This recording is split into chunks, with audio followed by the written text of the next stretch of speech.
What is going on, everybody? Welcome back to Red Seat Radio. My name is Corbin. Just a quick heads up, we are going to be live on this channel tomorrow night, right around 7 p.m. My plan was to talk about Winter Weekend, everything that happened there, if you guys had any questions about that. But now that this news has happened, we can also talk about this as well, and really anything you guys like. If you have not been to one yet, they are a ton of fun. Again, that is going to be 7 p.m. Eastern time tomorrow night, Wednesday, on this channel. Anyways, at that same Winter Weekend, Chaim Bloom hinted at the fact that they may be planning on acquiring another middle infielder. He said that they were close to a deal that he was hoping to announce soon, and well, turns out he was not lying, because just a couple of hours ago, the Boston Red Sox announced that they have acquired a middle infielder in exchange for another player. And this is a really interesting trade from all angles. Really, every part of this trade is going to have some sort of impact on this 2023 Red Sox team. So what we're going to do today is we are going to talk about this trade inside and out, who the Red Sox gave up and what that impact's going to have on this Red Sox team.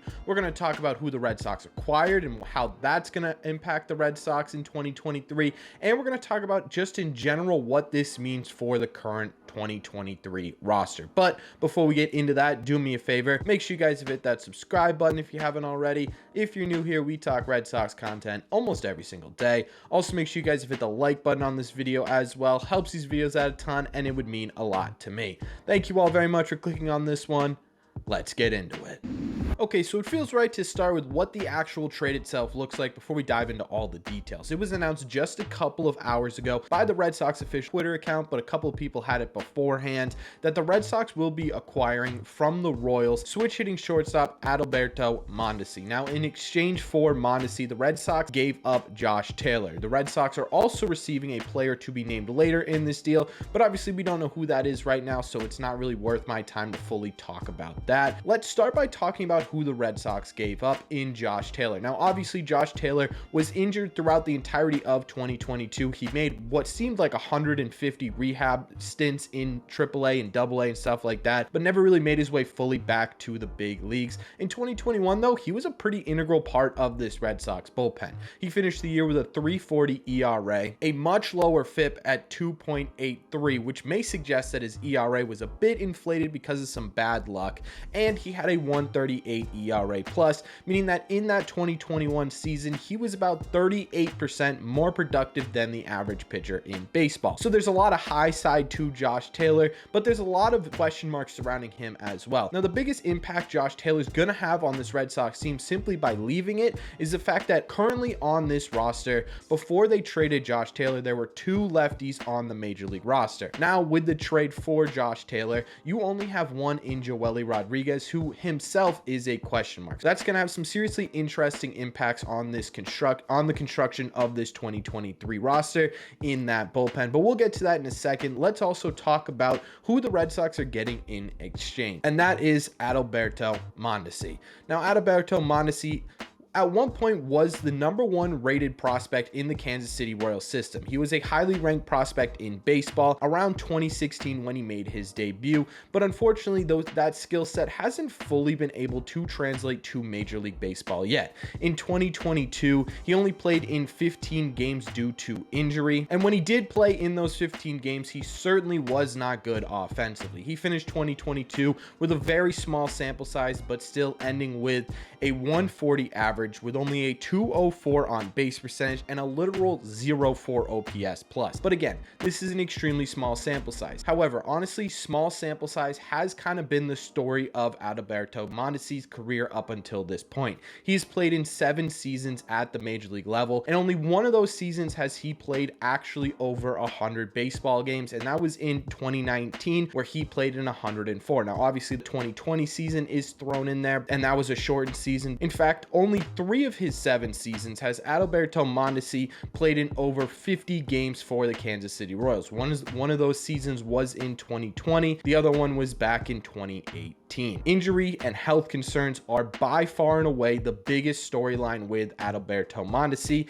and by far and away the biggest concern with Adalberto Mondesi being on your baseball team. But that doesn't mean he doesn't have any upside. In the one full season that he did play in 2019, which ended up being obviously the best season of his career. He finished 2019 with a 263 average, a 291 on base percentage, and 85 OPS plus. He also led the league in triples with 10 and had 43 steals that year. So pretty league average statistics all the way around, which is not a bad thing when you're looking at the current construction of the middle infield of this Red Sox team. Sitting around 15% less productive than the average player in baseball isn't great, but it's not egregious either. The big upside with Mondesi currently is his speed. Like I said, he had 43 steals that year. In 2020, he led Major League Baseball in steals with 24 and has 3 seasons in Major League Baseball where he's had over 20 steals. He's a very quick player. And with the changes to pitching and the pitch clock and bases being bigger, with pickoff attempts being limited, that could play really, really well. The problem is obviously he's got to get on base, and to get on base, he's got to be in that lineup card and be healthy. He's also fairly decent defensively. In 2019 and 2020, the 2 seasons where he played the most games,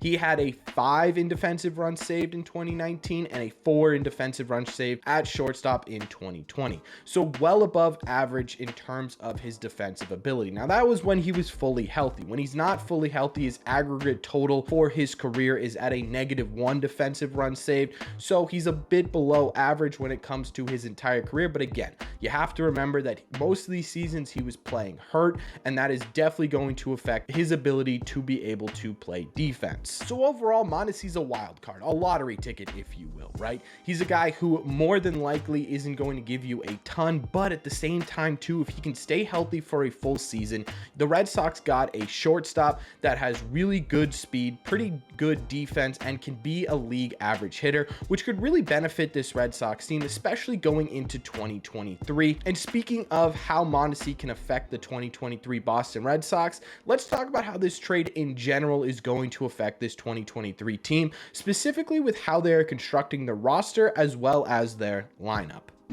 Now, the biggest impact Mondesi himself is going to have on this 2023 team is it gives the Red Sox options. Like I said, depth in an area where they had no depth really to begin with, right? You have Arroyo starting at second base right now. You have Kike Hernandez starting at shortstop. Now, obviously, it would be insane to expect a full season from Adalberto Mondesi, but if you can use him as a platoon type player or a guy who you split time with, he could be a pretty valuable asset. If you get 40, 50, 60 games with Mondesi splitting time with either Kike at shortstop or Arroyo at second base, you can use him as speed, as good defense, and as a solid bench bat. Now the question is, how do you use him in this lineup? And this is where the options come into play. Now personally, I would rather have Kike in the lineup every single day than I would Arroyo, so ideally he would split time at second base. But if the Red Sox do want to use him at shortstop, he could either split time with Kike, and Kike moves to an outfield position, which gives someone in the outfield a day off, put them at DH. You could have Kike man second base while Adalberto's in the lineup playing shortstop, or you could simply use Kike as a DH when Adalberto Mondesi is in this lineup. I don't really love the idea of Kike Hernandez bouncing around at positions. I'd rather a guy be able to fully grasp and get ready and prepare for one singular position as opposed to having to play a different position every other day. But it does give you options, and options generally are a really good thing. In terms of who we're losing, Josh Taylor, we talked about this already, right? The Red Sox only had 2 lefties on the current roster. You trade Josh Taylor, now you only have one in Joely Rodriguez, who, if you remember our recap, wasn't exactly fantastic in 2022. Doesn't mean he can't be fantastic in 2023, but I'm just saying he's definitely sort of a question mark right now. Now, over the weekend, the Red Sox did pick up a left-handed relief pitcher with the last name Sheriff. Super nice guy, really good Twitter personality if you want to throw him a follow. But either way, that could be a guy who the Red Sox bring up onto the Major League roster, make him a part of this Red Sox bullpen, but I would require moving someone else or DFAing someone, so we'll see kind of how that goes.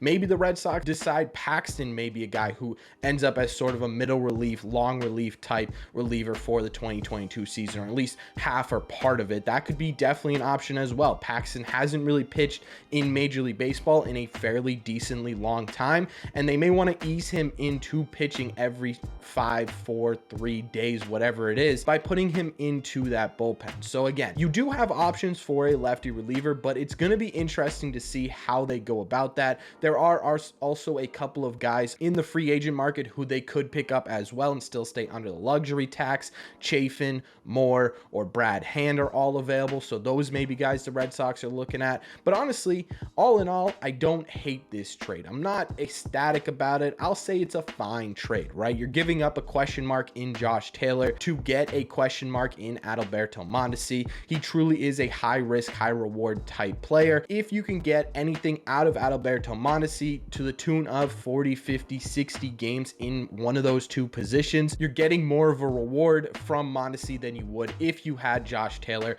who again would have to be fully healthy for his reward to be truly there. Now, hopefully the Red Sox are able to limit the risk with Mondesi and elevate that reward, or at the very least don't deteriorate the reward either. So we'll see kind of what happens. Again, I'm 50-50 on this one. I think it's fine, right? I would have rather the Red Sox gotten some other legitimate middle infield help, either via free agency or via trade. But at the end of the day, if this is their plan to add depth to the middle of this diamond, I don't entirely hate it either. I still think you're going to need at least one more middle infielder, but that's just personal. I don't think it's required at this point. Let me know in the comment section down below, what do you think of this trade? What do you think of Mondesi coming to the Boston Red Sox? What do you think about Josh Taylor going to the Kansas City Royals? What are your thoughts in general about the moves the Red Sox have made, how this is going to affect the roster, and really anything you guys want to talk about in the comment sections down below.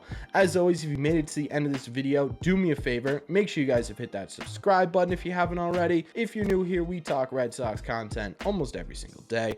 Also, make sure you guys have hit the like button on this video as well. Helps out a ton and would mean a lot to me. Thank you all very much for clicking on this one, and I will see you in the red seat.